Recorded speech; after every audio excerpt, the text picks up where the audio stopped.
Hello and welcome to today's live webinar where we look at the ASX Opportunities in review. Any individual reading or listening should discuss with their financial planner or advisor the merits of any recommendation offer presented in this material for their own specific circumstances and realise that not all investments are appropriate for every individual. Starting with a graph of the US equity market. Now, just a couple of points to note here. We're starting the June quarter earnings results on Friday night in the US. We had Citigroup, Wells Fargo, I think Bank of America, and the big banking names continue into the early part of this week with their earnings results. The US consensus earnings forecast for the S&P 500 is fairly bullish, with the market anticipating about 20% earnings growth on the same time last year, and that's largely a result of the tax cuts as well as a pickup in underlying earnings. So far, the earnings results, and we're only a handful of days into the earnings season, it's running slightly below that target. But as we get into the industrial or the multinational companies and the technology companies over the next 10 days in the US earnings, we'd expect that average to start to pick up. So when you think about what's happened in the US equity market this year, we've had a 10% correction early in the year, and we've kind of really sitting back sort of in the middle of that range. And I suspect that this consolidation continues for longer than what probably many people would expect. I think with the PE valuations being high, even though there's good underlying earnings growth, I think in a backdrop where interest rates are creeping up in the US, then you're probably likely to see more sideways consolidation as a general sort of backdrop for equity markets. Okay, so from here, let's go into the watch list. We click on that. We come down to the bottom of the list here, and we look at ASX recent signals. So click that there, and this stores the last 7 days of algorithm buy and sell signals. From here, you can sort these either by percentage gain or loss on a daily basis. You can sort them by seeing which signals were buy signals or which signals were sell. It doesn't really matter too much. What we're going to do is just get them into alphabetical order, click on the first one, and we're just going to go through these, and I'll provide you brief commentary and focus on the names that sit within our model portfolios. So this particular company, we don't do too much here, but just recognizing that it's making lower lows, lower highs, potential resistance there around 140, but not something we're active in. One of the big messages I'd like you to have a think about following today's presentation is the fact that all the major banks currently have sell conditions flagging the lower low, lower high pattern, and even within the banking ETF, we see the same technical structure. So a little bit cautious on the banks, and I had been suggesting in the last week's recording that there probably wasn't too much more in the way of upside for the banks before they run into resistance. So I've put a resistance line in place on most of the banking names. Just watch the momentum indicators and see if the banks continue to struggle under these resistance levels that are in place. Bellamy's, I've flagged the channel down here. There's a price gap back to around, say, $11, $10.90. Watch this momentum indicator, maybe somewhere between this $12.50 and $11 level. I'd be looking... I wouldn't be sort of too aggressive with the entry point on Bellamy's until we see it back down near that lower level of support there. Bank of Queensland. So as with all the banks, we're under algorithm sell signals. The regionals have probably been sold off the heaviest. So it may be that the regionals have a little more recovery room, but certainly the 4 majors look pretty heavy where they're at the moment. And up on screen's a graph of CBA. CBA was the last bank to be sitting in the model portfolio, and we'll have a look at that a little bit further into the recording. But you can see here at the moment we've got resistance there at around, say, $77. We can, if we line up the crosshair off the chart with exactly the day of the signal, so we had the sell alert there, and we can see the high price up at the top was $76.74. So the stock's off a few dollars since then.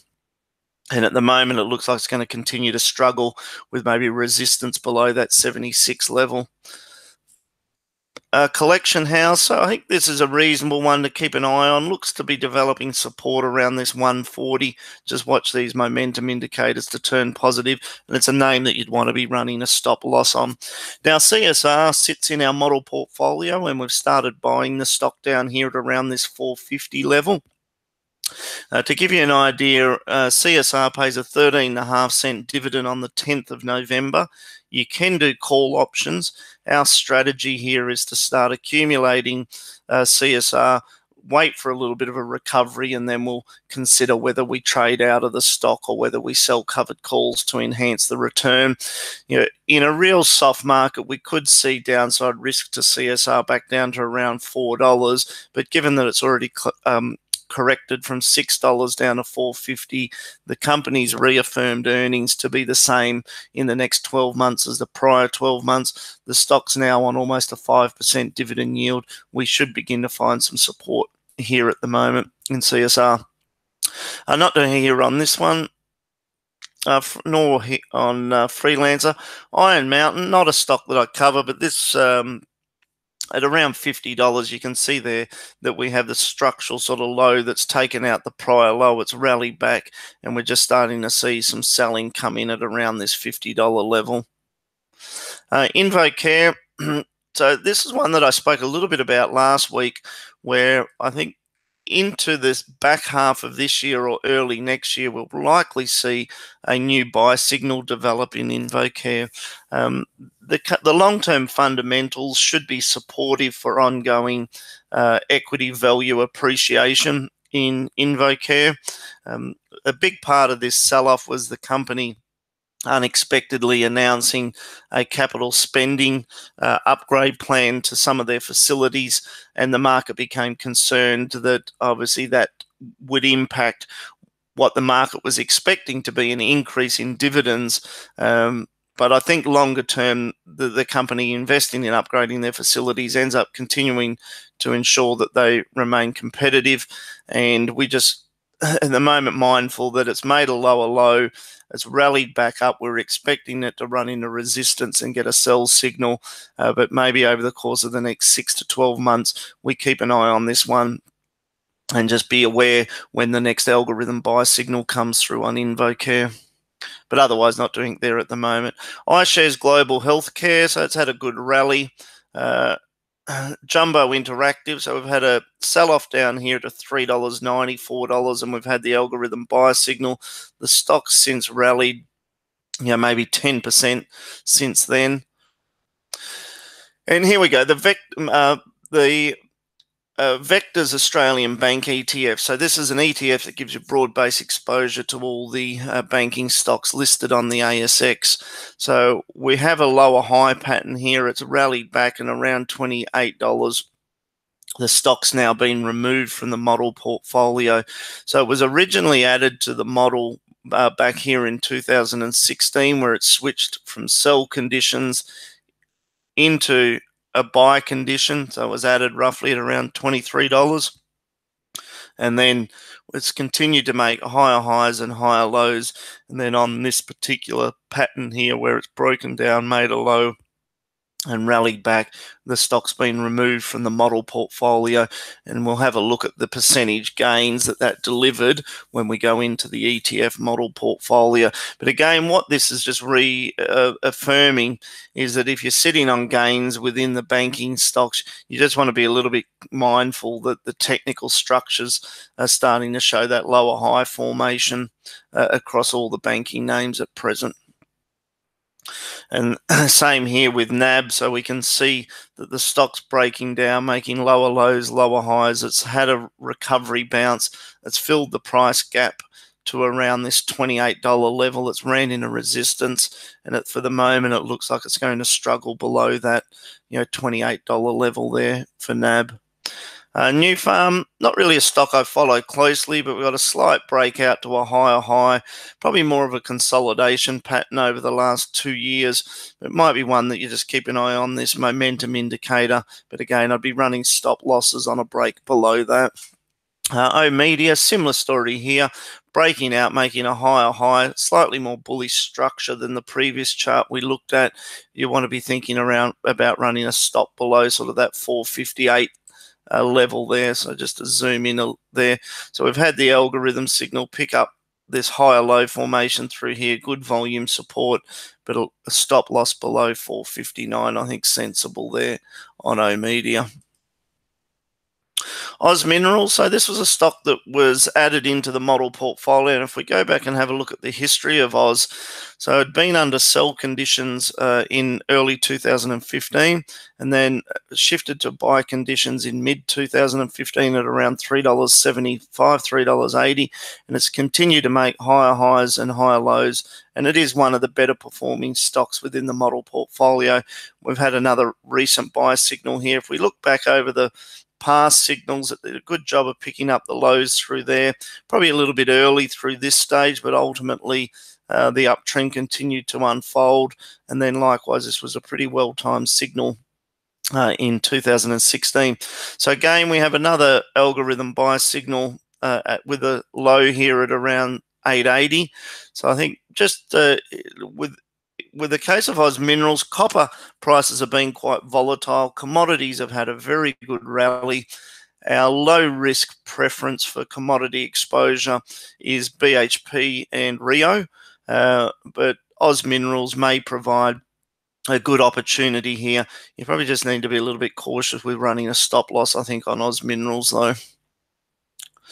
Sims, so this is setting up as a quite an encouraging technical pattern here. Shifted from sell conditions into buy conditions, higher high, higher low. And if we look at the reversal off the support there at around 14.94, and the stock looks to be starting to continue with this sort of positive momentum. The shorter term indicators here are looking quite bullish. So again, you could think about this on the long side and just be cautious if you see those indicators turn lower, or if you were to see the stock come back down and take out that 14.94 low. STW Communications, not doing there at present. Select Harvest, not doing there with that one. Sydney Airport, so we don't mind this name. This was added into the top 50 model portfolio last week following it switching from sell conditions into buy conditions. We see support at $7. Sydney just paid its dividend in June, and the next dividend will be again on the 28th of December. Our preference here with Sydney is to go out and sell a long-dated covered call option. So we're bringing in almost 50 cents of income for selling the 7.25 call option into March next year. So we're stripping out most of the returns, not allowing a lot in the way of capital growth, but stripping out most of the returns through the call option income and the dividend. And our base case here for Sydney is that the stock mostly trades sideways over the next 6 months, and with a stock on a 5% dividend yield, interest rates increasing marginally in the US, these yield sensitive names are probably not likely to have a really strong rally from here, which is why we've set up that covered call strategy over Sydney.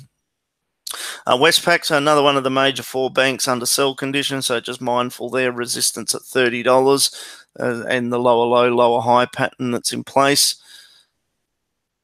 And there we are back to the beginning. So again, go into the watch list, go down to recent signals, and that stores the last 7 days of signals, and you can toggle through those. Now let's just jump into the model portfolio and we'll have a look at the stocks that have most recently been added. So I've clicked model portfolio, I've gone to ASX 100. If I want to ensure that I'm getting emailed when there's adjustments to this model portfolio, make sure that that envelope's green, and whether a stock's been added or removed from the model, you're going to get an email notice to let you know. Come in here, click on days held, get the least number of days to the top, and we can just check and see what stocks have recently been added. Sydney Airports, we just covered that one. South 32, so if we just jump into the chart and have a look at this, it was added to the model portfolio a week or two back. The stock's sort of still sitting around those levels, but it looks like a reasonable support levels beginning to develop here at around 350. We haven't sold calls over this name yet. If we're just looking for it to push a little bit higher, and then we'll look to get calls set over South 32. If we click back on the model portfolio, Downer EDI, this is a stock that I like. I think the fundamentals are improving here, and this is one that I think you can add to the high conviction buy list.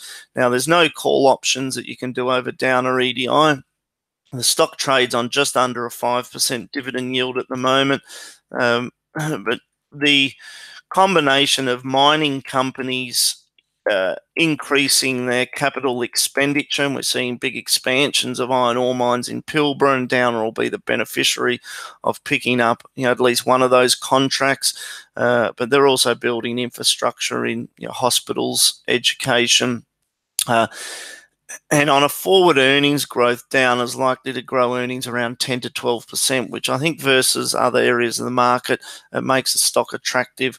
I'm expecting it to break out of this sideways range that it's been in and maybe start to push up into sort of a $7 to $8.50 type price range over the next 12 months. So keep an eye on that one. Since it was added to the model portfolio, the stock's up a little over 6%. HealthScope, so HSO, was added 25 days ago. We'll jump in and have a look, as this one's on the high conviction list that I've given you or provided in the previous weeks. In the case of HealthScope, I think there's downside risk to around 207, but within this 207 to 220 range, I think you want to have a think about adding HealthScope to your portfolio as a long-term buy. Jumping back into the model portfolio, CSR we've already covered. James Hardie, we'll just click on that and come in here with James Hardie. James Hardie trades on a high PE, but it has exposure to the faster growing US housing market. Forward earnings growth likely to be around 20% on a 3% dividend yield. So owning it here and selling slightly out of the money covered calls, I think makes sense there on James Hardie. Computershare, this stock's been performing well in the model from lower levels, but we're cautious on it from a valuation, and I think I'd let this pull back a little bit before you thought about adding. Harvey Norman, given that you may not be able to buy all of these stocks, you get to a point where you're having to cherry pick some names, and our preference is JB Hi-Fi over Harvey Norman. SGR, which is Star Entertainment, we like this name coming into the August earnings result, so I'd be encouraging you to keep a very close eye here on Star Entertainment. I think the August earnings result's better than what the market's fearing. Chinese investors just put $410 million into Star at around $5.30 a share. So keep this one on the watch list, but even starting to accumulate the stock now, I think makes sense there in Star. Santos, some of these oil names we're just starting to see a pullback in, so I'd encourage you to maybe just keep an eye on Santos. This is in the model portfolio. Opportunity to buy Santos sub $6 is worth keeping that one on your watch list. Tabcorp's been one of our strongest high conviction buy ideas. It was added into, or the last algorithm buy signal was here at around 420. Since then, the stock's rallied over 10%. It's probably close to full value at the moment based on what information's known in the market. The upcoming August earnings result on the 8th of August has the potential to push Tabcorp up to the $5 range.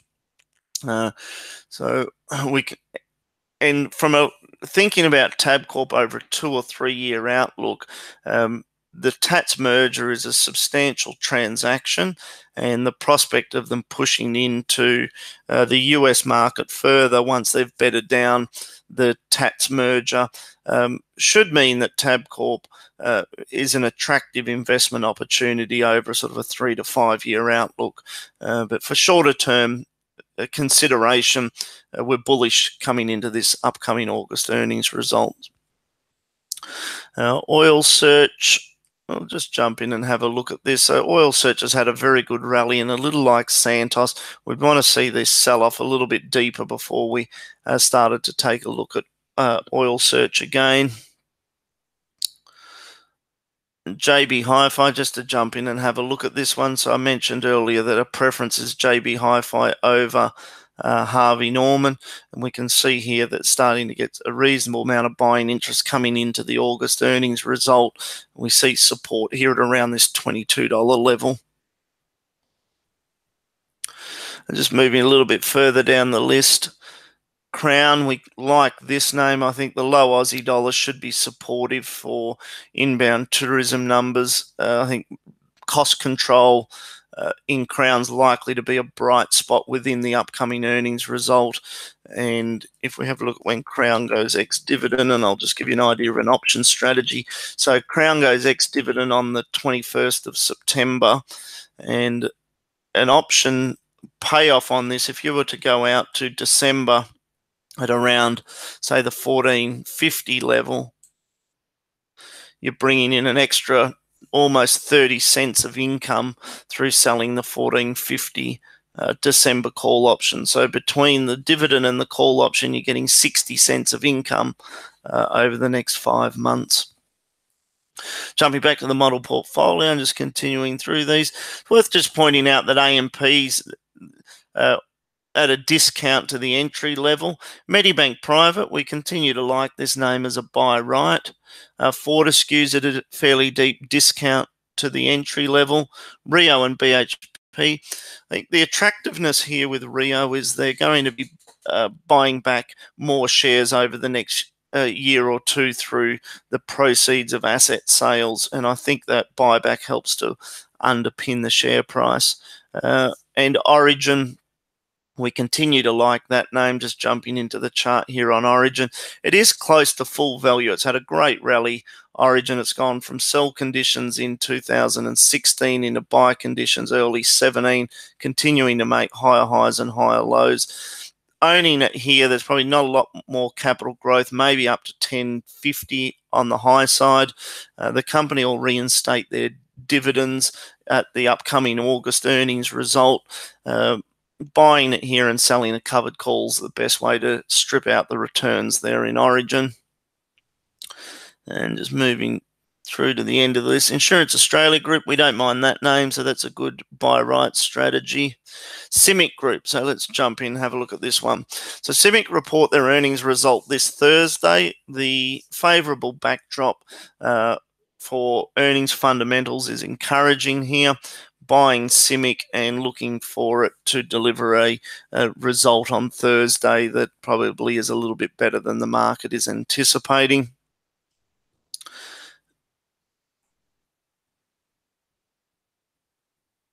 And that sort of covers the end of the model portfolio. So just to recap how to look at this model portfolio, always interested to have a look at it from days held, see what stocks have most recently been added, also have a look at it from percentage term, which stocks can I buy today at a discount to the original entry level. AMP and Fortescue are probably the most substantial discounts. Star Entertainment, which I like, probably out of all of these names, Fortescue and Star are the ones that we're most attracted to. CSR, I think there's room for that in portfolios. Healthscope, I've covered. I think that's starting to look very good value. Sydney was a buy right strategy. South 32. So they're the names that we're most focused on. If we have a look at the names that are doing really well, been in the portfolio for quite some time, but strong uptrends established in some of these names here. All right, so now what we're going to do is click on charts. I'm just going to recap sort of some of the names that we feel you want to have made a note that these are the names that are on your high conviction list. So just to recap, Healthscope between 207 and 220. Tabcorp, probably a little late if you don't already hold Tabcorp, but the upcoming 8th of August earnings results. So if you get a chance to buy this on a pullback before the 8th of August, I think that is still a good opportunity if you're able to pick it up at a discount to where it is today. CIMIC Group, the earnings result on Thursday. We'll update the outcome of that on the blog. but we're attracted to CIMIC on their longer-term earnings fundamentals.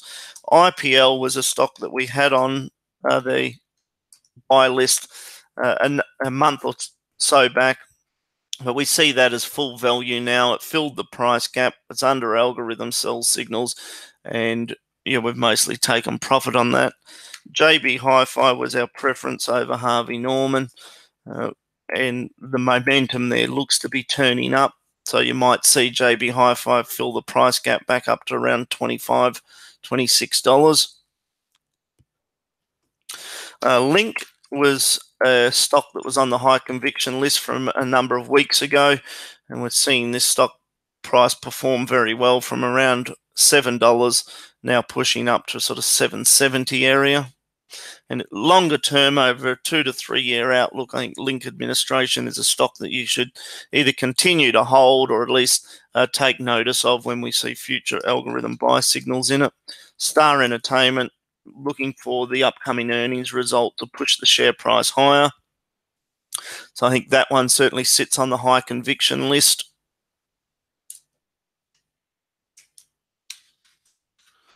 Reminder there on CSR, there's room for that. You might not run it as a full position size, but maybe cut the position size in half there. And the only caution around CSR is the reluctance in the market to be strong buyers of stocks that are tied to the Australian housing cycle at the moment. But the discount that you're picking up, CSR, reflects that, and I think there's an opportunity where it bounces higher. Whether you hold on to it from a longer term perspective is maybe a different consideration, but to me it's getting down into oversold conditions where it is at the moment. Rio,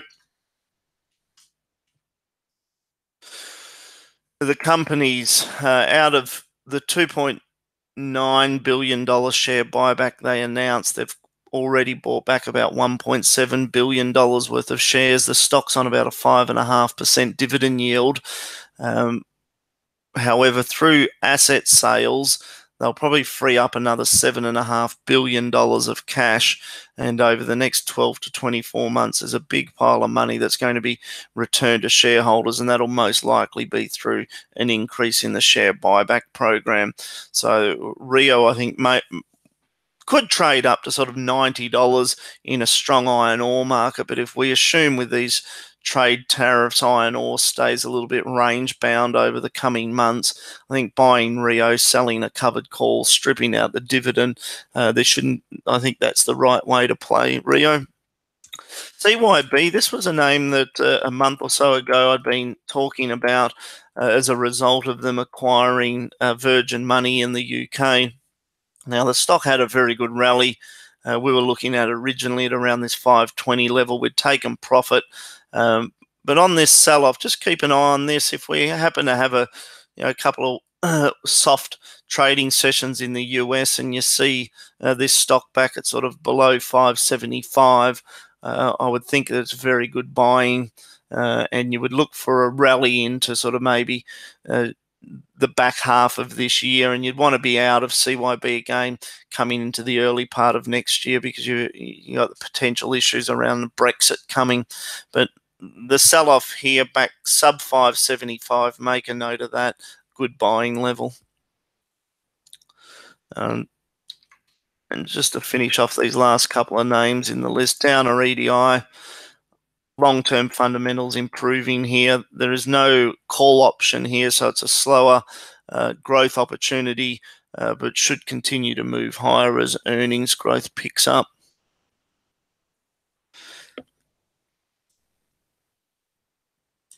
And finally, just on APA Group. So just keep an eye on this one as well.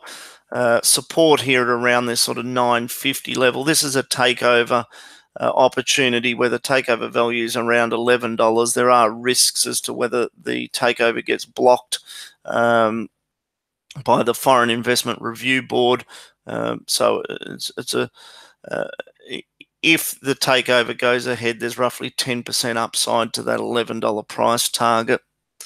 Thank you for listening in, and I look forward to discussing again. Won't be next Monday. I've got commitments next Monday, but the week after we'll be back to do the opportunities in review again. Thank you for listening in.